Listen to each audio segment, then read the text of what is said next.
tononona aminao hatrany anie ny fiadanany tompo a. Professeur miaraka zanak'olona ihany. Professeur miavy tonga ao tokantranonao a, mbola hitory aminao ny fiomanana amin'ny andro farany. Amin'izao fotoana izao a, dia partie 2 no hitantsika.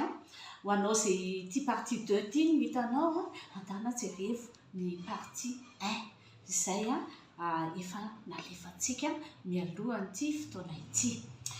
Ny lohahevitra dia mbola hoe hiteny aminao hoe tsy fotoana ny fitotoanan'ny tribulation izao taona 2025 izao. Na dia be azy ny guerre mipoapoaka reny sofintsika any amin'ny toerana any amin'ny Israely izay efa nitenenako anao hoe horloge du monde entier.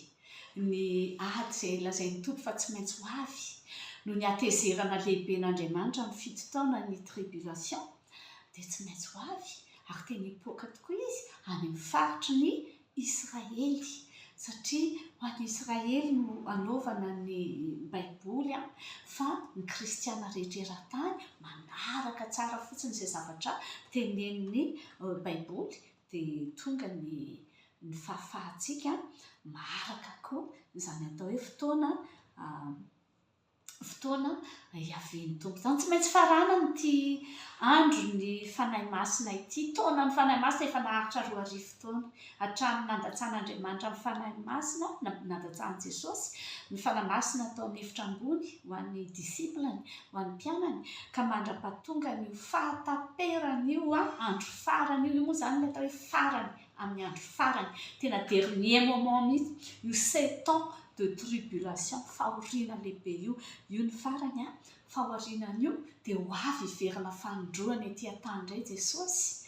Mbola anatranao an'izany rehefa aorianao fa ho avy indray dia hiaina n'ilay atao hoe 1000 ans na hoe 1000 taona miaraka amin'ny Jesosy toy ny paradisa tany etỳ an-tany amin'izany fotoana izany. Izany dia ampianarina antsika kristiana satria maro amintsika tsy mahafantatra an'izany fa dia mandeha mivavaka fotsiny. Tsy mampiana-tena, tsy mamaky baiboly raha vao ny fiangonana misy antsika, tsy mitory an'izany fa mamaky perikopa fotsiny dia vitsy ny hafantatra ny momba ny fiavian'ny tompo indray etỳ an-tany. Nefa ilay izy tena chronologie biblique tsy maintsy ho tonga. Ohatran'ny tamin'ny andro 700 taona mialoha Isaia dia efa miteny tsy maintsy ho avy izany atao hoe Mesia, izy no mpamonjy hivoaka amin'ny vehivavy virjiny. Ela be Isaia 53 jereo 700 taona aty aoriana vao teraka Jesosy. Dia ohatr'izany no tsy maintsy ampianarako anao koa ny andro farany. Irahan'ny tompo ny mpanompon'Andriamanitra rehetra, ianao eo koa mbola irahan'ny tompo izay mahay dia mampianatra any manodidina azy mba tsy ho variana fotsiny amin'ny zavatra hita amin'ny maso ety, fa Jehovah efa mampianatra antsika amin'ny alalan'ny baiboly fa zavatra hita amin'ny maso ety dia mitondra makany amin'ny famonjena foana, mitondra makany amin'ny plan de Dieu. Misy plan de Dieu hamonjena antsika ka izay indrindra no averina aminao. Tsy fotoana no amin'izao fotoana ny 2025 izao aza mbola mitory amin'ny olona tsika mpinamana, sakaiza namako rehetra. On est vraiment frère en Christ, frère et sœur. Atsaharo ny fitoriana teny eny amin'ny olona minazy hoe izao iainantsika izao mihitsy ny 3 ans et demi voalohany. Io 7 taona fahoriana lehibe io manko ny 3 taona sy tapany voalohany somary maivana ny fahoriana. Fa ny 3 ans et demi manaraka antsoina hoe grande tribulation.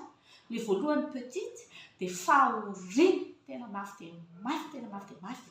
Ary ireo 7 taona ireo dia ao Israely vao mivoaka ady ngeza be io. Tena ady. Mba fantatrao ve izany atao hoe tany miady. Fa za dia tena variana amin'ny fiomanan'ny Israelianina. Ny Israelianina tompoko dia miomana tokoa amin'ireo tany mandroso rehetra eran-tany. Variana mijery an'izareo mitaroan'ny iranianina izy fa tena tsotra amin'izareo mihitsy hoe mandefa sirène. Nanomboka tany amin'ny ady lehibe faharoa nipoitra ity zavatra ity, mandefa sirène dia misitrika ao ambany lakavy efa misy anti-bombe, anti-missile, anti ny guerre nucléaire ihany tsy voarina fa tafiditra ny foana ny fofona nucléaire. Fa tena misitrika ao zareo dia tsisy maty zareo daroan'ilay fahavalo. dia lasa mihitsy ny saiko firenena hafa mihitsy ty firenena israelianina ity. Fa izy dia miomana ny amin'ny gera, ny amin'ny ataky, ary izy ao anaty baiboly dia firenena noman'Andriamanitra ady. Fa dia mandresy foana mahagaga. Misy fotoana Andriamanitra tezitra be aminy dia mandroaka azy dia ataon'Andriamanitra miady izy dia ataon'Andriamanitra resy. Any amin'ny testamenta taloha dia mahita azy resy, tena resy eny izany, mampalahelo. Le olana toko be an'Andriamanitra eny tena hoe resy. Misy izany zanaka mpanjaka goahan'ny olona, pitserin'ny olona ny masony. Firy mirahalahy izy, pitserin'ny olona masony dia pitserin'ilay olona nambabo azy koa ny mason'ilay mpanjaka. Fa aoriana izany nanomboka rehefa tsy nandray an'i Jesosy Kristy tompo ry zareo dia nilosan'Andriamanitra ohatr'izany. Fa Andriamanitra alohany nandao azy sy nandefana azy ho ampahoriana ampijaliana ho tratrany fahavalo, ho ampahoriany fahavalo dia mandefa fambara foana ampaminany. Lazao zanak'Israely iverina amiko, tsy hanaonao foana, tsy hivavaka amin'ireo andriamanitra izy ireo. Eo dia nak'Andriamanitra hafa tsy za tsony fa naprafesina zahako, za Jehova naprafesina amin'ny andriamanikafa. Lazao izy iverina amiko. Raha miverina amiko izy dia iverina aminy aho. Lazao izy ry mpaminany fa mpaminany izay nampitondrana izany afatra izany reny mivondrony zareo dia nalatsany any anaty lavadrano ampinanina mofo mangidy. Tezitra amin'ilay mpaminany izy hoe tony koa milaza loza foana. Ilazako anao tsy hafa fa zavatra teo aloha ihany no miverina. Amin'izao andro iavian'ny grande tribulation, fitotoana ho avy izao, dia mampatsiahy antsika Jehova, izy moa telo izay iray. Mampatsiaro antsika Jehova miverena amiko re ianareo Israeliana, miverena re raiso re Jesosy Kristy tompo hoe alerta mandefa mpaminany marobe abedabe ireo mpaminany raby judaïsme, miaina amin'ilay judaïsme tsotra ny fivavahana io, efa kasihan'ny fanamasina, efa vangiany Jesosy Kristy tompo, mivadika lasa kristianina. Dia izay mivadika kristianina enjehan'ireo israeliana mitana ny judaïsme pura, mitana ny kabalistika fanompoantsampany zareo moa izany zareo israeliana. Tena enjehany misy samyzareo ihany misosotra hoe fa maninona ny raby ianao judaïsme nefa mivadika judaïsme messianika, lasa mitory ny fiaviany, mitory hoe Jesosy Kristy tompo ny Messia, lasa tian'ny Kristy tampoka satria ny jiosy tsy tian'ny Kristy indrindra ny jiosy talmodika tena teneniko aminao ireo jiosy mazana be orthodoxe mitory teny tsy tian'ny Kristy izany ireo. Dia mampianatra anao aho hoe Jehova anomana ny fireneny ho vonjena mamresaka jiosy pura izany, jiosy mipetraka ao a Israela izany. Israely navaratra na atsimo efa ray moa izy amin'izao fotoana izao. Amerina an'ireo jiosy ireo verena amin'izay amin'ny Jesosy Kristy tompo. Enoy amin'izay ny teniko. Dia torak'izany koa ao anatin'ny fito taona io nikapohan'ny mafy an'ny Israely. Dia toy izany koa Jesosy Kristy tompo, ao koa fotoana tena azona atao hoe rendez-vous any, fifaliana ho an'i Jesosy ny fito taonany andro farany raha ohatra ka douleur, fangiriforiana mafy ho an'ny moa izany judaïsme, mandala ny judaïsme ny Israely, mandala ny judaïsme rehetra ilay izy kapoka mafy be dia mafy be. Ho antsika kristianina koa misy kapoka raha vao tavela tsika lasa kristianina virginy dimy adala tsika tavela, tsy voaray amin'ilay début an'ilay 7 ans de tribulation ho entin'Andriamanitra feniny any ambany tendrombohitra. Raha vao tsy voaray tsika dia tsika koa kapoka mahazo atsika. Dia ny tiako ho tenenina aminao tena io daty io tsy izao 2025 izao izany fito taona ampahoriana izany.